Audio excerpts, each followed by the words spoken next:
సాయిరాం బాబా భక్తులందరికీ కూడా నమస్కారం అండి. అందరూ కూడా సుఖంగా సంతోషంగా ఎప్పుడూ కూడా ఆనందంగా ఉండాలి అని చెప్పి ఆ బాబాగారి తరపున నేను కూడా మనస్ఫూర్తిగా కోరుకుంటున్నాను. ఈరోజు బాబాగారు అందించే సందేశం ఏంటి అంటే కనుక, తల్లి ఎందుకు ఏమిటి అని ప్రశ్నించకుండా ఈ మారుతిని తాకుతూ ఆగస్టు 1 లోపు ఇది చూస్తే ఆగస్టు 2 కల్లా కూడా ఎంతటి పెద్ద కోరికైనా కానీ తప్పకుండా తీరుతుందమ్మా అని చెప్పి ఏదో ఒక తెలియని సందేశాన్ని ఈరోజు బాబాగారు మనకి అందించాలి అనుకుంటున్నారు. మరి సందేశం వినే ముందు ఎవరికైతే బాబాగారు అంటే నమ్మకం ఉంటుందో వారందరూ కూడా ఈ వీడియోకి ఒక చిన్న లైక్ ఇచ్చి వీడియోని వినడం అయితే స్టార్ట్ చేయండి. కింద కామెంట్ సెక్షన్లో ఓం సాయిరామ్ అని చెప్పి టైప్ చేయడం కూడా మర్చిపోవద్దు. ఇక చాలామంది కూడా గురువుగారి గురించి అడుగుతున్నారండి. అక్క, ఎన్నో రకాల సమస్యలతో మేము సతమతమైపోతున్నాము, మీకు తెలిసిన గురువుగారి నెంబర్ చెప్పండి అక్క అని చెప్పి అడుగుతున్నారండి. శ్రీ షిరిడి సాయిబాబా ఆశీస్సులతో జ్యోతిష్యం చెప్పబడును. గురూజీ శివరామరాజు గారు. Phone number 9959422552. మీరు ఇప్పటి వరకు ఎన్నో చోట్ల జ్యోతిష్యం అనేది చెప్పించుకొని విసిగిపోయి ఉంటారు. కానీ మీరు కోరుకున్న మార్పులు అనేవి మీ జీవితాలలో జరిగి ఉండకపోవచ్చు. మీ సమస్యలు ఏవైనా కానివ్వండి, ప్రేమ, పెళ్ళి, ఉద్యోగం, రాజకీయం, సంతానం లేక ఇబ్బంది పడుతున్న భార్యాభర్తల మధ్య గొడవలున్నా, అప్పుల సమస్యలున్నా, శత్రు సమస్యలున్నా, ఇలా ఎటువంటి సమస్యలకైనా కానీ ఈ గురువుగారు ఆ సమస్యలకు తగిన పూజలు చేసి వెంటనే పరిష్కారాన్ని చూపిస్తారు. గురువుగారు చెప్పింది చెప్పినట్లు 100% జరుగుతుంది. నమ్మకంతో కాంటాక్ట్ అవ్వి మీ సమస్యల నుంచి బయటపడి ఆనందంగా జీవించండి. ఇక బాబాగారి యొక్క సందేశం విషయానికి వస్తే, ఎప్పుడైనా కానీ బాబాగారు మనకి ఏ సందేశాన్ని అందించినా కానీ అది ఖచ్చితంగా మన జీవితాన్ని బాగు చేసేదే అయి ఉంటుంది అని చెప్పి నేనైతే 100కి 1000% నమ్ముతాను. నాతో పాటు బాబా భక్తులందరూ కూడా నమ్ముతారు అని చెప్పి నాకు తెలుసు. మరి నమ్మినప్పుడు ఎందుకు ఏమిటి అని చెప్పి మనం బాబాగారిని ఎందుకు ప్రశ్నిస్తాము? ఎందుకంటే బాబాగారు ఏది చేసినా కూడా అది మన మంచి కోసమే కదా. అటువంటప్పుడు ప్రశ్నించాల్సిన అవసరమే లేదు. కనుక నేనైతే బాబాగారి మీద నమ్మకంతో ఈ మారుతిని తాకుతున్నాను. నాతో పాటు కూడా మీరు కూడా తాకి ఆగస్టు 1 లోపు కనుక ఇది వింటే ఆగస్టు 2 కల్లా కూడా మన కోరిక ఏదైనా కానీ తీరిపోతుంది అని చెప్పి బాబాగారు చెప్తున్నారు. అంటే కనుక ఎంతటి పెద్ద సమస్య అయినా కానీ ఆ సమస్య నుంచి మనం బయటపడి ఆ కోరిక అనేది తీరి ఆనందంగా ఉండవచ్చు. అసలు ఈ సందేశంలో ఉండే ఆంతర్యం ఏంటో ఈ చిన్న కథ ద్వారా తెలుసుకుందాం. ఒక అడవిలో ఒక పెద్ద చెట్టు ఉంది. ఆ చెట్టు మీద చాలా కోతులు అనేవి ఉన్నాయి. కోతులంటే మనం సాక్షాత్తు ఆ యొక్క హనుమంతుని యొక్క స్వరూపంగా భావిస్తూ ఉంటాం కదా. కోతులు అన్నాక అల్లరి చేస్తూ ఉంటాయి. ఆ చెట్టు మీదకి ఈ చెట్టు మీదకి దూకుతూ ఉంటాయి, ఎక్కువగా గంతులు వేస్తూ ఉంటాయి. అదేవిధంగా ఈ కోతులు కూడా ఎంతో సంతోషంగా అడవిలో తిరుగుతూ నచ్చినవి తింటూ ఆడుకుంటూ పాడుకుంటూ ఉంటున్నాయి. అయితే ఇక ఈ కోతులన్నీ కూడా ఒక చెట్టు మీద ఉన్నప్పుడు ఒక కోతికి మాత్రం కింద ఒక పాము కనిపించింది. ఆ పాము పాకేటప్పుడు అటు ఇటు మెలికలు తిరుగుతూ మనకి కనిపిస్తుంది కదా. అదేవిధంగా కోతికి కూడా కనిపించింది. కానీ కోతి మనసులో ఏమనుకుంది అంటే కనుక, ఈ పామేంటి ఇంత స్టైల్ పోతుంది, చక్కగా నడుము తిప్పుకుంటూ వయ్యారంగా నడుస్తుంది అని చెప్పి ఆ యొక్క పాముని చూడంగానే కోతికి సర్రుమని చెప్పి కోపం వస్తుంది. కోపం వచ్చి చెట్టు మీద నుంచి ఒక్కసారిగా కిందకి దూకి పాము మెడ దగ్గర, అంటే పాము తల ఉంటుంది కదా, ఆ తల దగ్గర గట్టిగా 2 చేతులతో నొక్కి పట్టుకుంది ఆ కోతి. ఇక అలా పట్టుకున్న తర్వాత ఒక్క నిమిషం దానికి చాలా ఆ పాము మీద చాలా కోపంగా దూకింది కదా. ఆ కోపం అంతా కూడా ఆ పాము మెడని గట్టిగా నొక్కటంలోనే చూపించేసింది అనమాట. ఇక సైలెంట్గా పైనున్న చెట్టు మీద ఉన్న కోతులన్నీ కూడా ఈ కోతి కళ్ళేనే చూస్తూ ఉన్నాయన్నమాట. అసలు ఏం జరుగుతుంది, ఈ కోతికి ఏంటి ఇంత ధైర్యం, అసలు సరాసరి పామునే పట్టుకుంది వెళ్ళి అని చెప్పి ఏవి గొడవ చేయకుండా పిన్ డ్రాప్ సైలెంట్, అంటే అసలు ఎక్కడ నిశ్శబ్దం, అంటే ఆ సౌండ్ అనేది లేకుండా నిశ్శబ్దంగా చూస్తూ ఉన్నాయన్నమాట. ఆ నిశ్శబ్దాన్ని తలుచుకొని ఈ కోతికి చాలా భయం వేసింది. భయం వేసి ఒక్కసారిగా తన మైండ్‌లో నుంచి, అంటే ఆ భ్రమలో, ఆ కోపంలో నుంచి బయటికి వచ్చి, అసలు నేనేం చేశాను? నేనేంటి పాముని పట్టుకున్నాను? వామ్మో! ఈ పాము నన్ను కరిస్తే నాకు విషమంతా ఒళ్ళంతా పాకేస్తుంది. నేను చచ్చిపోతాను కూడా. ఈ పాముని అసలు నేను ఎలా పట్టుకున్నాను అని చెప్పి ఆ యొక్క కాన్షియన్స్‌లోకి వచ్చేస్తుందనమాట ఆ కోతి. వచ్చి చాలా భయంగా కాళ్ళు చేతులు గడగడ వణుకుతూ ఉన్నాయి. పాముని వదలాలంటే భయమేస్తుంది. ఇక అటుగా ఒక గురువు, అంటే ఒక పెద్ద ఆయన, ఒక మహా ఋషి అనే ఆయన అడవిలో తపస్సు చేసుకుంటూ అటుగా వెళ్తూ ఉన్నాడనమాట. అలా వెళ్తూ ఉండడం చూసిన తర్వాత ఈ కోతి అతన్ని చూసి అడుగుతుంది, స్వామి, నేను ఏదో పొరపాటున ఈ పాముని పట్టుకున్నాను. ఈ పాముని వదలాలంటే భయం వేస్తుంది స్వామి.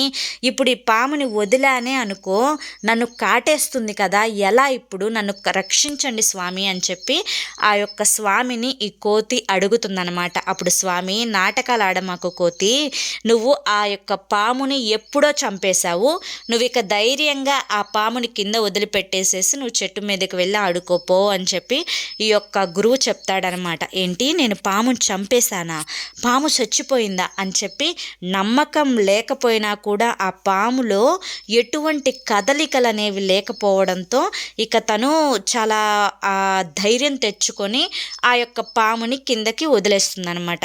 వదిలేసిన తర్వాత నిజంగానే పాము చచ్చిపోయింది. ఎప్పుడైతే ఆ యొక్క కోపం అంతా పాము యొక్క మెడ మీద పెట్టి చూపించిందో ఆ క్షణంలోనే పాము తన యొక్క ప్రాణాలైతే ఆ పాము వదిలేసింది.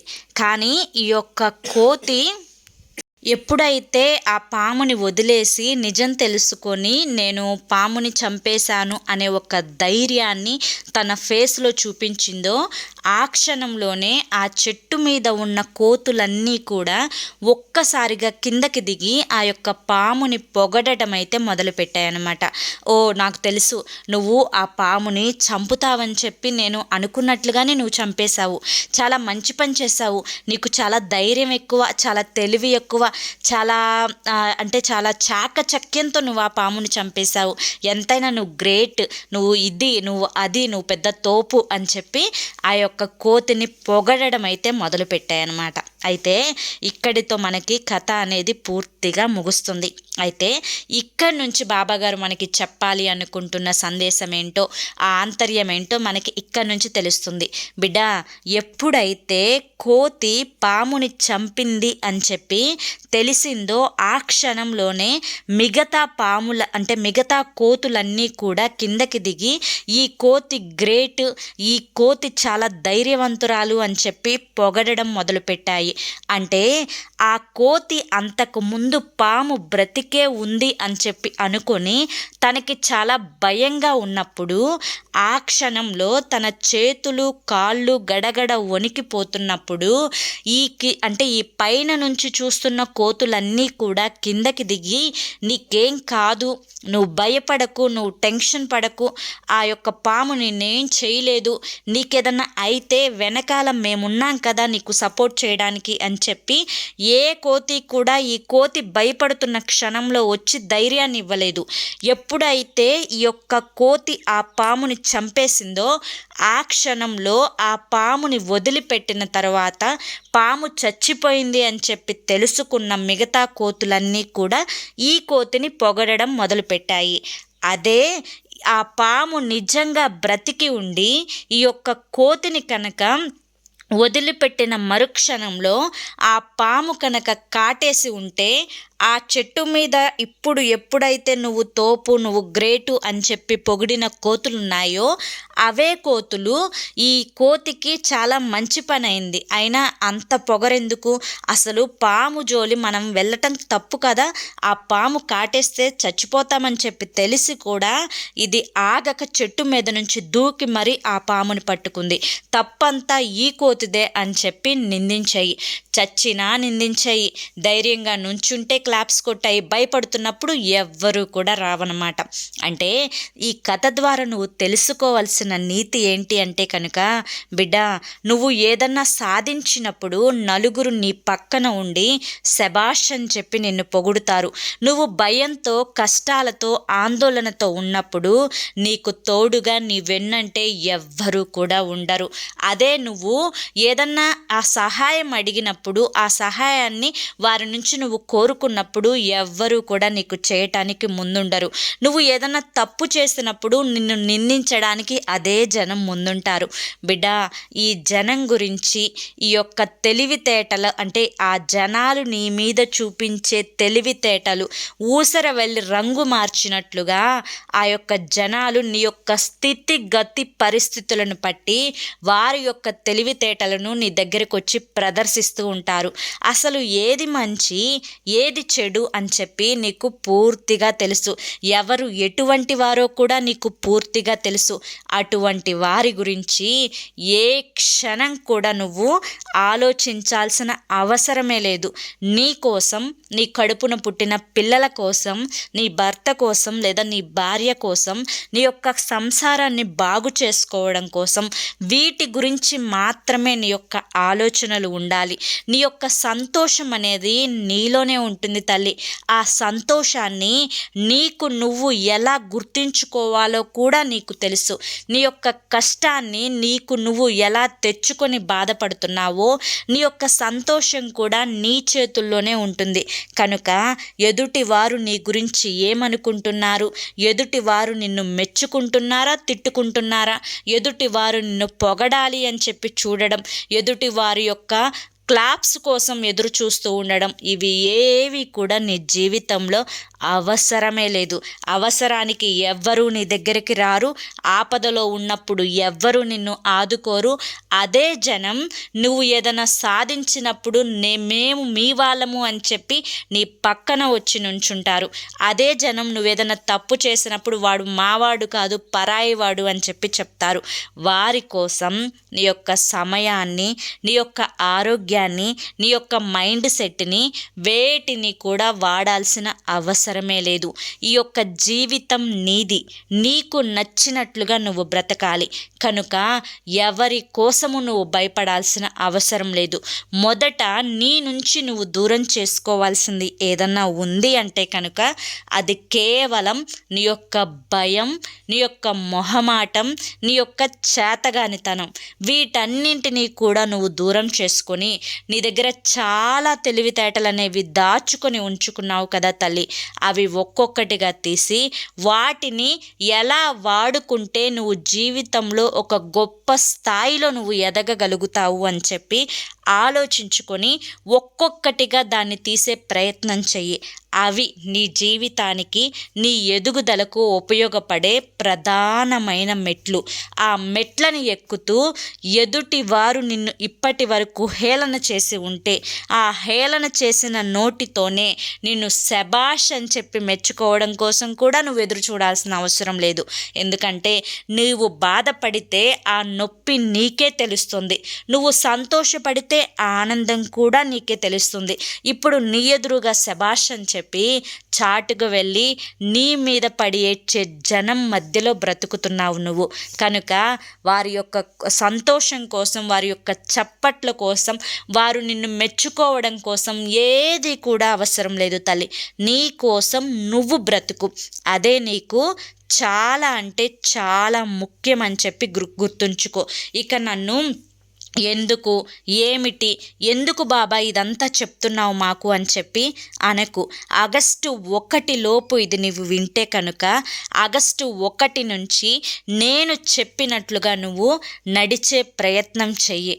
ఎవరైనా సరే నీ చుట్టూ వారంతటక వారే తిరుగుతారు. ఒకవేళ తిరగకపోయినా కానీ వారి గురించి అస్సలు సెకను కాదు కదా, అర సెకను కూడా ఆలోచించాల్సిన అవసరమే లేదు.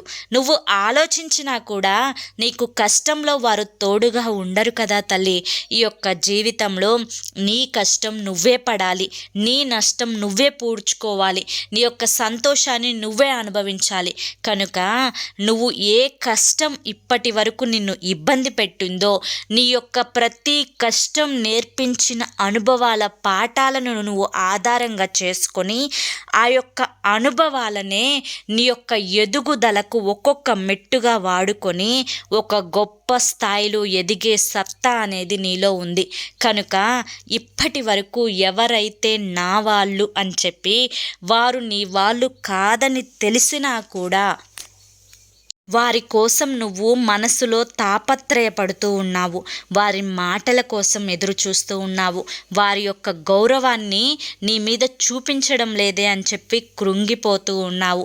నీ యొక్క సగం జీవితం బయట వారి కోసం ఆలోచించడంతోనే అయిపోయింది.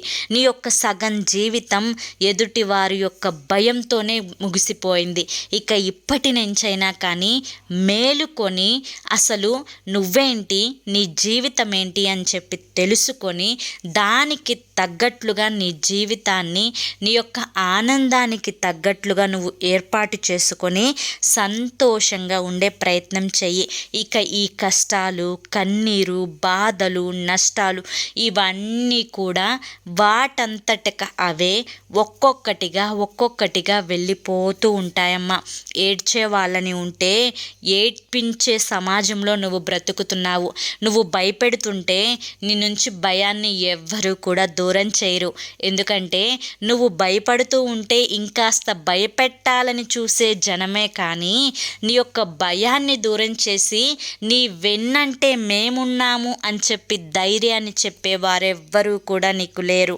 కనుక ఈ సందేశాన్ని అందిస్తుంది నా తండ్రి అని చెప్పి నీకు నమ్మకం ఉంటే, ఈ తండ్రి మీద కనుక నీకు గౌరవం ఉంటే ఇప్పటి నుంచి నువ్వు అసలు నిజాలన్నీ కూడా తెలిపే ప్రయత్నం నేను చేశాను. ఈ నిజాలన్నింటినీ కూడా తెలుసుకొని ఆ యొక్క భ్రాంతి నుంచి నువ్వు బయటపడి నువ్వు నిజ జీవితంలో ఒక మంచి మనిషిగా బ్రతకాలి. ఈ నిజ జీవితంలో అసలు నువ్వేంటి అని చెప్పి నువ్వు తెలుసుకోవాలి. అసలు ఎవరికి ఎంతెంత విలువని ఇవ్వాలి అనేది నువ్వు తెలుసుకోవాలి. ఇదంతా కూడా తెలుసుకున్నప్పుడే నీ జీవితం అనేది, అసలైన జీవితం అనేది మొదలవుతుంది అని గుర్తుంచుకో. అప్పటి నుంచే నీకు ఒక కొత్త మార్పు అనేది నీ జీవితంలో ఆరంభమవుతుంది అని గుర్తుంచుకో. ఇప్పుడు నేను చెప్పిన మాటలన్నీ కూడా నువ్వు విన్న తరువాత నీకంటూ ఒక రకమైన తేలిక భావన అనేది నీ మనసులో ఏర్పడింది. నీ మనసులో ఉన్న భయం, కంగారు అనేవి పూర్తిగా వెళ్ళిపోయి చాలా తేలికగా నువ్వు ఇప్పుడు ఫీల్ అవుతున్నావు.